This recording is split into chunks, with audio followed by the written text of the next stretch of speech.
Ryan was 34, software engineer, Austin, Texas, smart, well-liked, technically excellent, and he had been passed over for promotion 4 times in 4 years.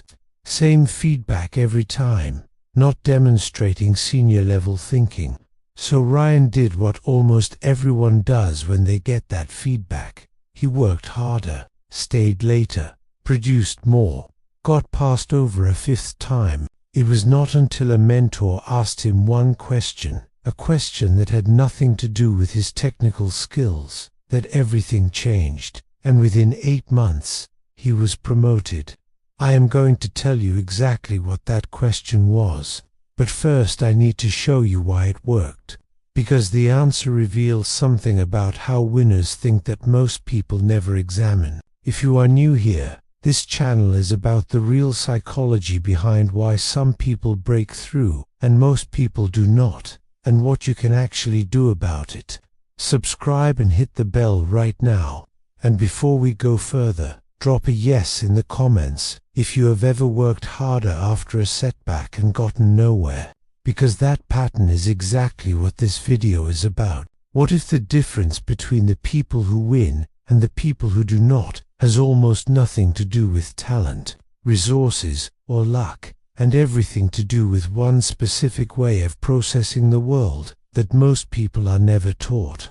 I have spent years studying the psychology behind exceptional performance, not the motivational surface version, the actual psychology, how the mind of someone who consistently produces results operates differently from the mind of someone who consistently does not. The pattern that shows up over and over, across wildly different fields and backgrounds, is not about how hard people work. It is about a mental framework, a way of interpreting events, processing setbacks, and making decisions that the winners have and most people do not. And the most important thing I can tell you about this framework is that it is not something you are born with. It is something that can be built, deliberately, starting today. You have watched it happen. Someone with less experience gets the promotion. Someone with fewer skills launches a business that works when yours did not. Someone who started after you is further ahead. The explanation you reach for, lucky, connected, different timing, might be partly true, but it is never the whole story. The part that luck does not explain is the part this video is about. Most people try to reverse engineer winners by copying the outputs, the habits, the routines, the morning rituals. This produces some improvement, but it almost never produces the transformation people are looking for, because the habits are not the source. They are the expression. The real source is a specific way of seeing, a framework that shapes how a winner interprets every event they encounter. Change the framework and the habits change naturally, because the framework is what the habits are built on. Ryan's story points to the first component of the framework, and it is the one that almost nobody talks about honestly. The mentor's question, by the way, was this: when something goes wrong on a project, a missed deadline, a failed deployment, a client complaint, what is the first thing your mind does with that information? Ryan thought about it, and the answer, when he said it out loud, surprised him.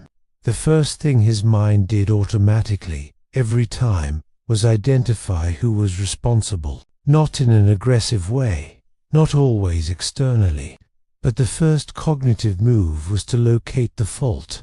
His mentor nodded, then asked, what if the first move was different? What if instead of locating fault, the first move was locating the lesson? Ryan spent the next 6 months practicing exactly that shift. One cognitive default, rebuilt deliberately, promoted within 8 months. That is the framework in action. One change default, cascading results. Here is something that should make you pause. A study from Columbia Business School found that people who receive critical feedback and immediately focus on effort, working harder on what they already do, show almost no performance improvement. but people who receive the same feedback and instead examine their approach, what specifically is not working and why, show measurable improvement within weeks. Same feedback, completely different cognitive first move. Ryan's story is not unusual. That pattern plays out everywhere, every day, in careers and businesses and relationships, and most people are making the wrong first move without knowing it. And here is what almost nobody realizes about this, and it changes everything about how you approach your own development. The framework is not a belief system, not positive thinking, not visualization. It is something more specific and more functional. It is a set of cognitive defaults, automatic interpretations your mind makes the moment events happen that determine what you do next. Every day, dozens of events reach you.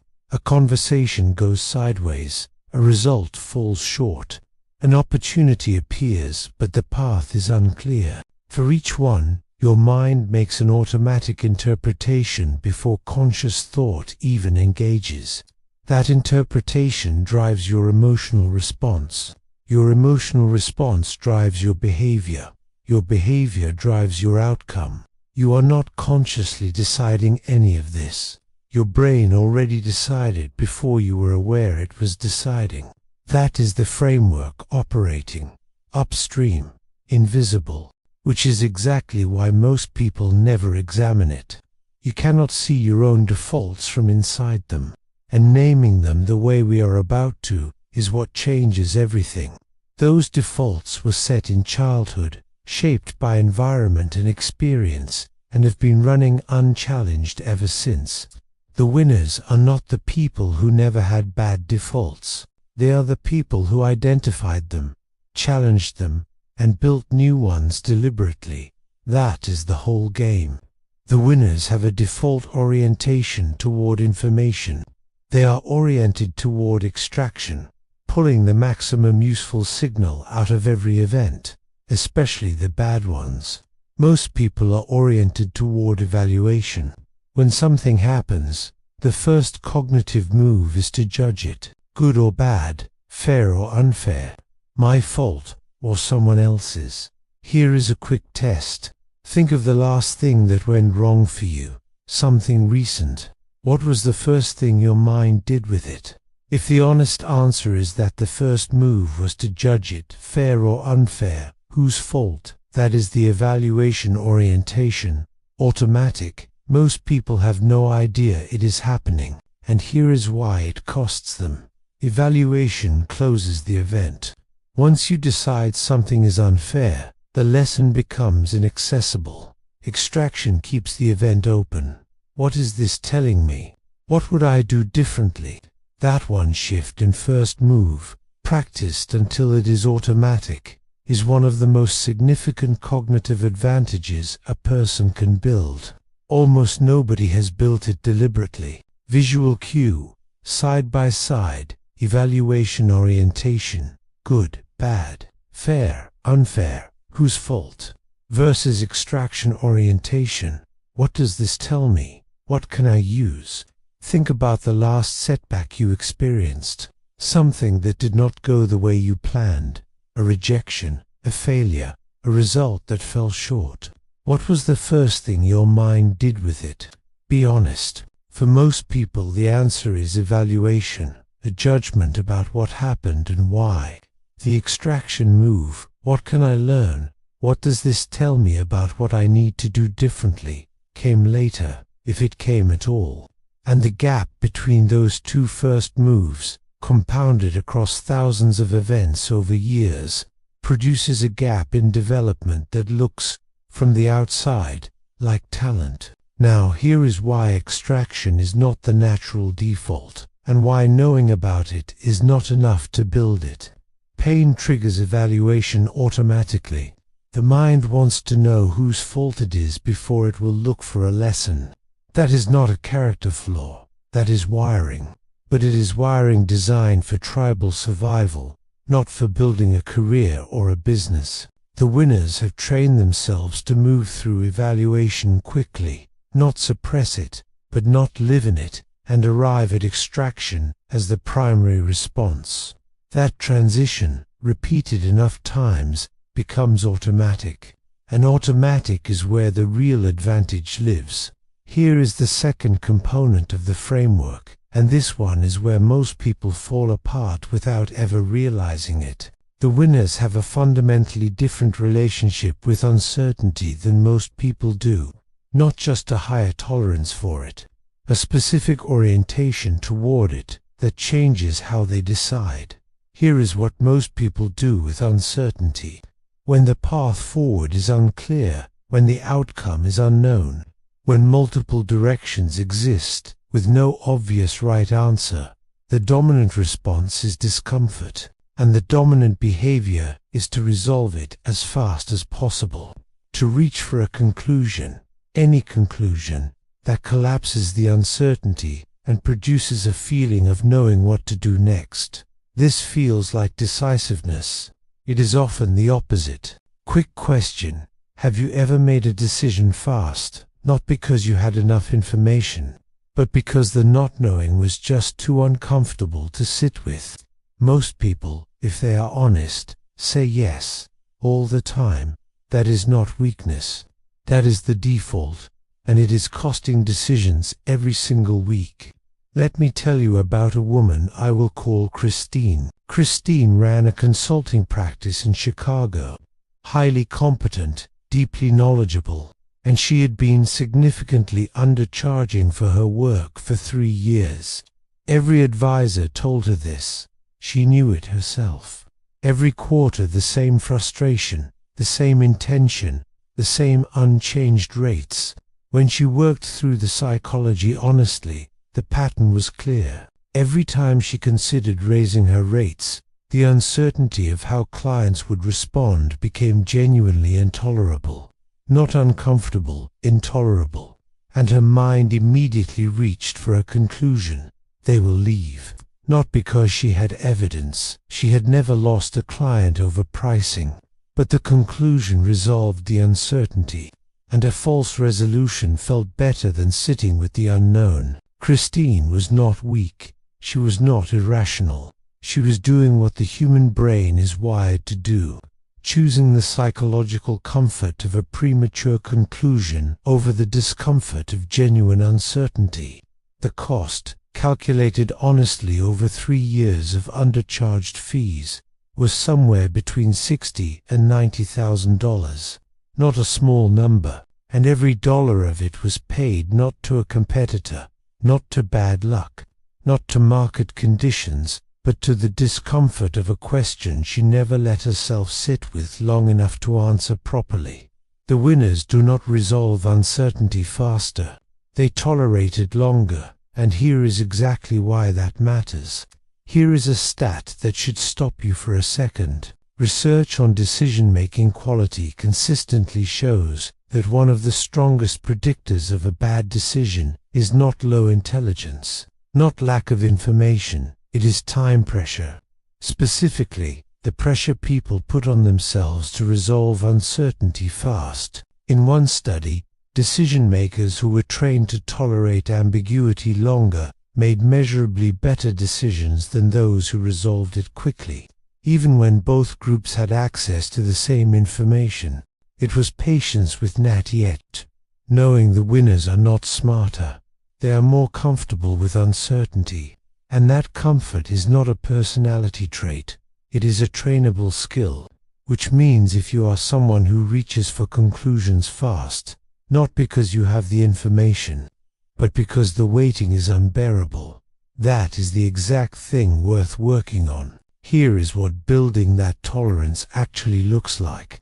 When you notice yourself reaching for a premature conclusion, when the discomfort of uncertainty spikes and the mind grabs for resolution, stop and ask one question. What would I need to know to be genuinely confident here?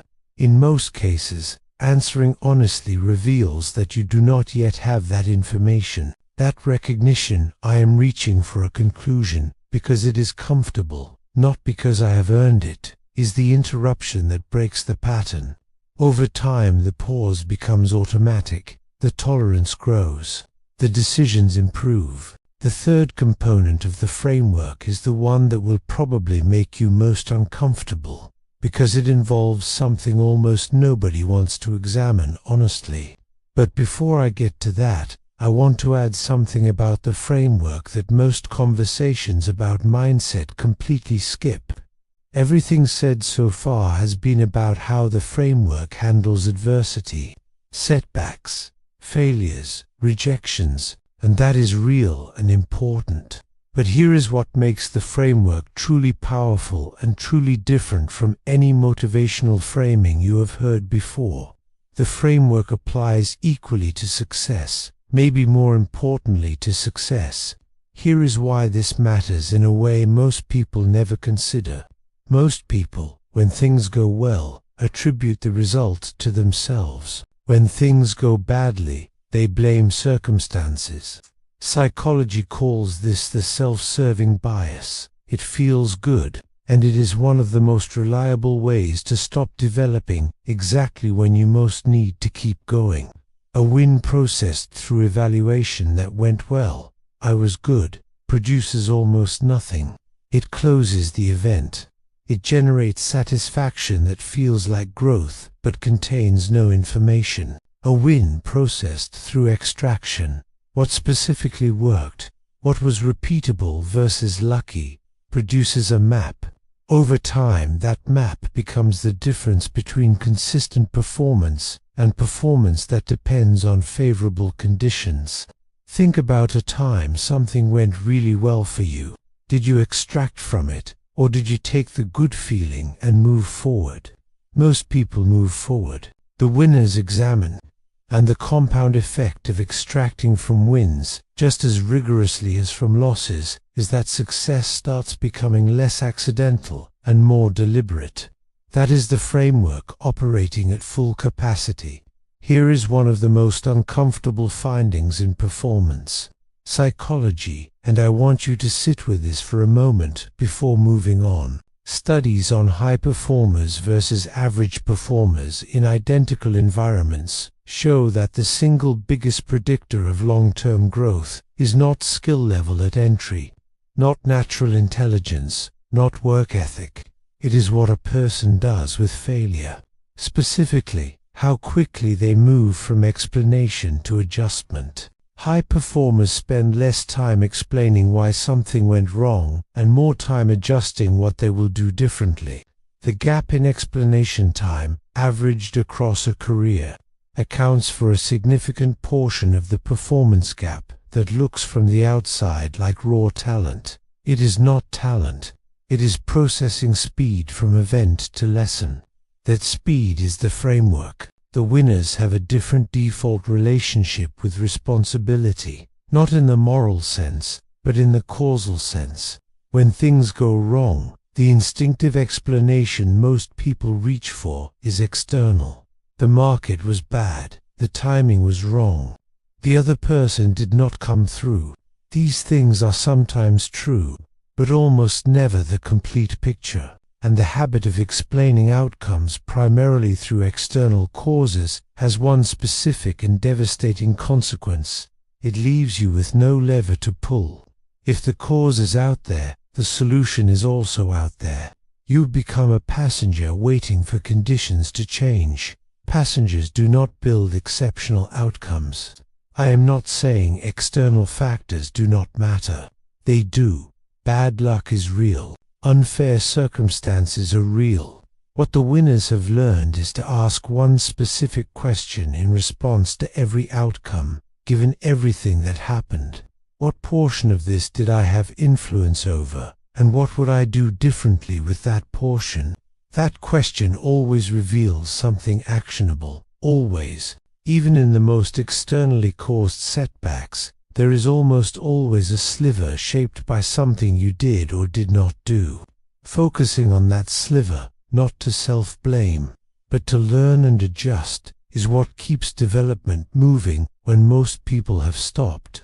Now, here is where all three components of the framework connect, and this is the part most conversations about mindset never reach: the extraction orientation. the uncertainty tolerance, and the responsibility orientation are not three separate practices.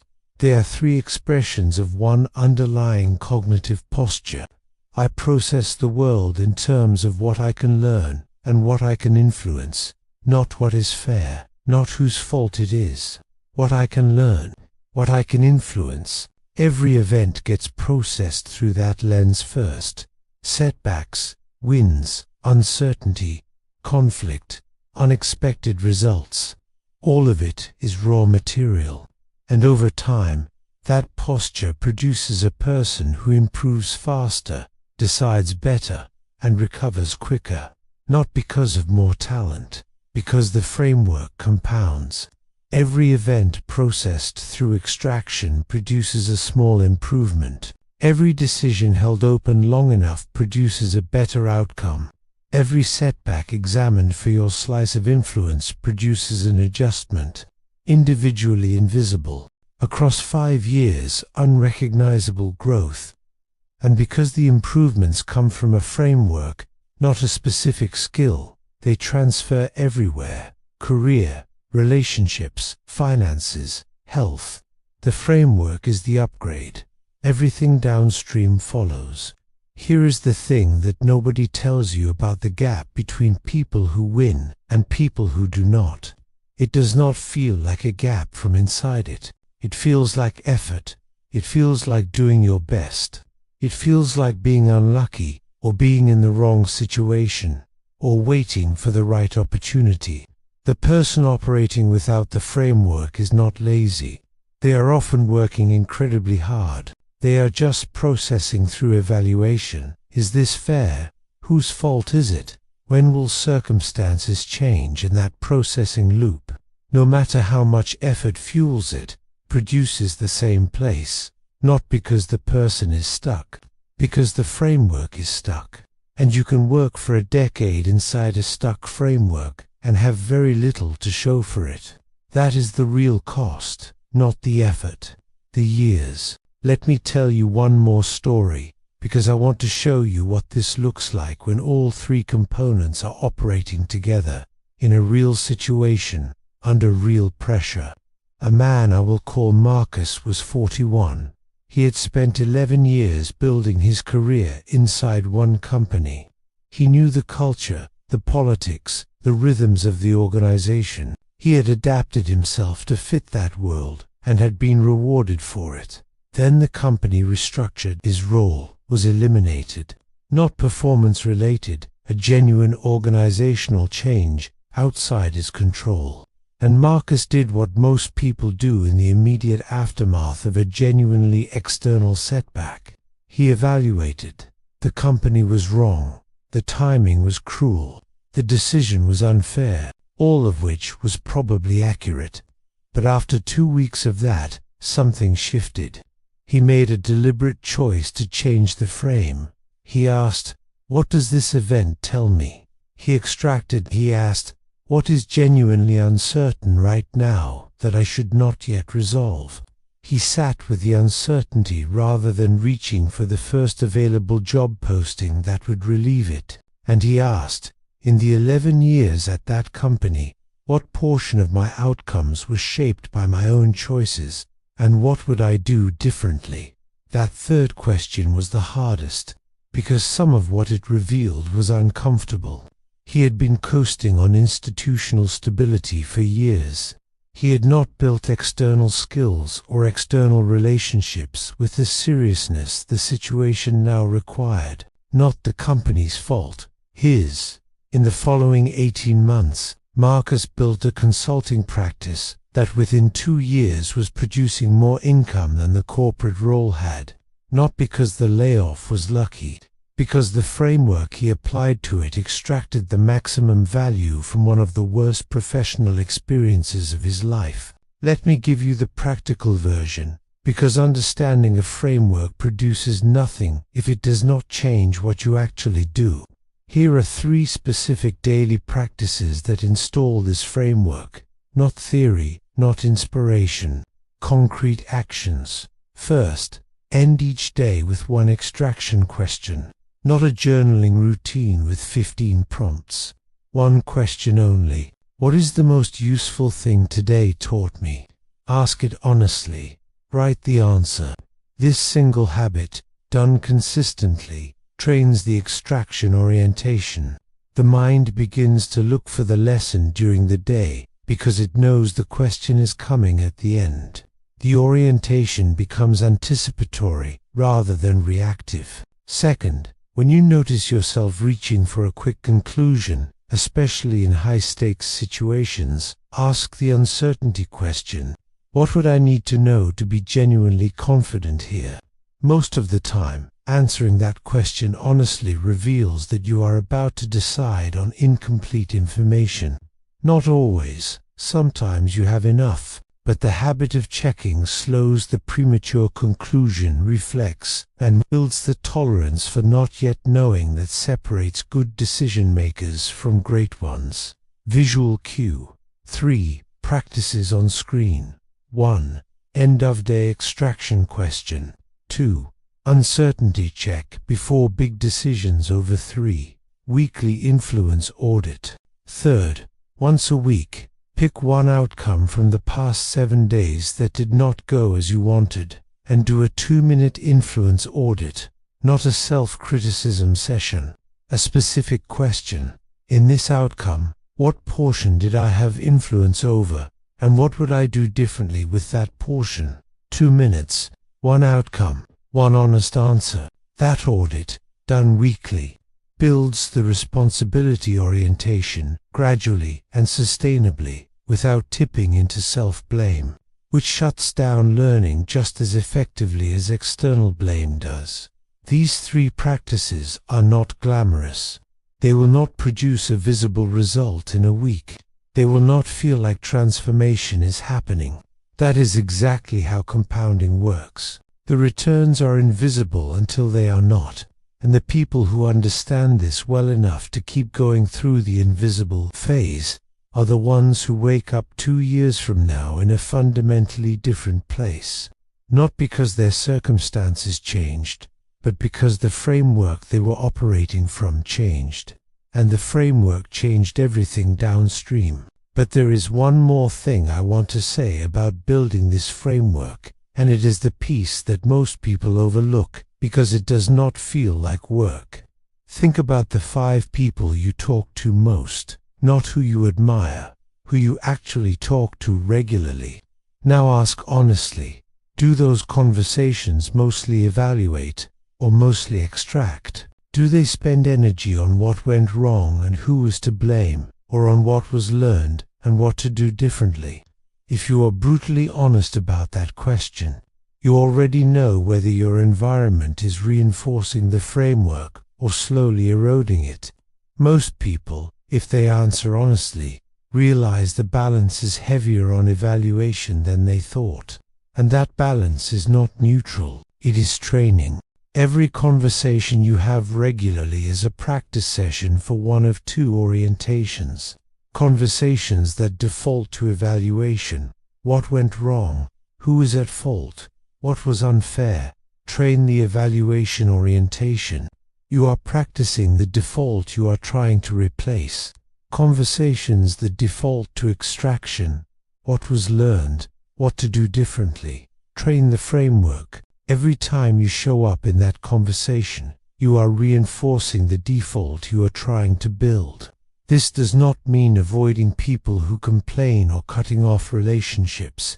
It means being deliberate about which conversations you actively contribute to.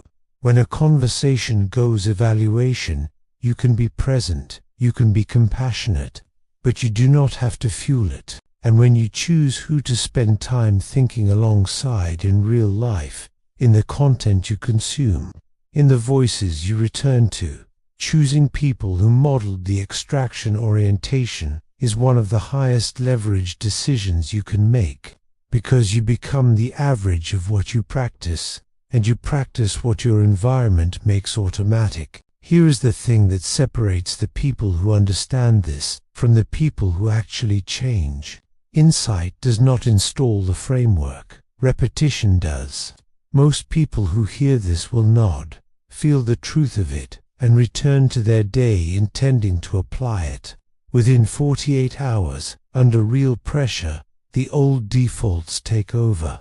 Not because they are weak, because old defaults are fast and automatic, and new ones are slow and deliberate, and slow and deliberate always loses to fast and automatic.